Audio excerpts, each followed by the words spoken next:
এইটোনো কি বস্তু চাওকচোন, মই তাকে ক'বলৈ ওলাইছোঁ আৰু দেখাবলৈ ওলাইছোঁ।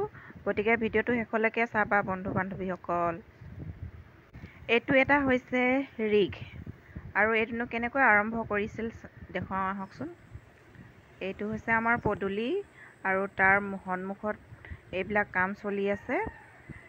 অইলৰ মানে খাদ বহিছে, ইয়াৰ পৰা তেল উলিয়াব, তেনেকুৱা এটা খাদ বহিছে।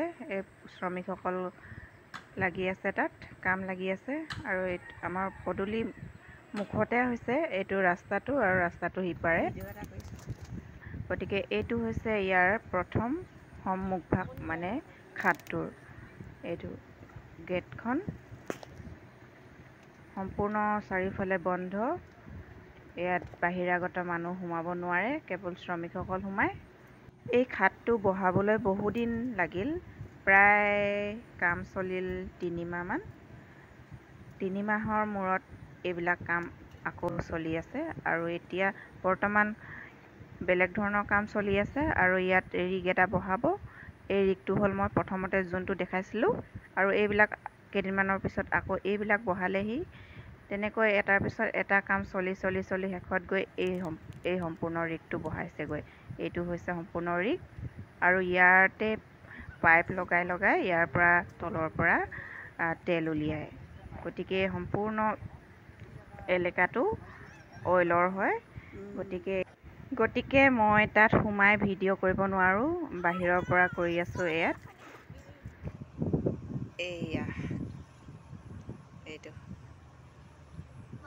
বৰকৈ শব্দ হৈ থাকে, আৰু নীলা নীলা পাহাৰ জিলিকি আছে। দেখিছেনে? ইমান ধুনীয়া বতাহ বলিছে, গছ কেইজোপা লৰি আছে আমাৰ সৰু সৰু। এইটো হ'ল খাদটো। এই খাদটোৰ কাম অনবৰত চলি থাকে, অলপ সময়ৰ কাৰণে হ'লেও বন্ধ নহয়। এইকেইটা হৈছে জেনেৰেটৰ, আৰু ইয়াত কাৰেণ্টৰ ব্যৱহাৰ নহয়। জেনেৰেটৰৰ পৰাই সম্পূৰ্ণ কাম চলাই থাকে। 4টা 5টা জেনেৰেটৰ লগাই থৈ দিছে। আমাৰ সন্মুখ ভাগতে থকাকেইটা হৈছে জেনেৰেটৰ, আৰু তাৰ পৰাই সকলো কাম চলাই থাকে। খাদটোৰ এয়া ৰাতিৰ ভাগৰ দৃশ্য, চাই লওকচোন। লাইটৰ পোহৰে ধুনীয়াকৈ জিলিকাই থৈছে।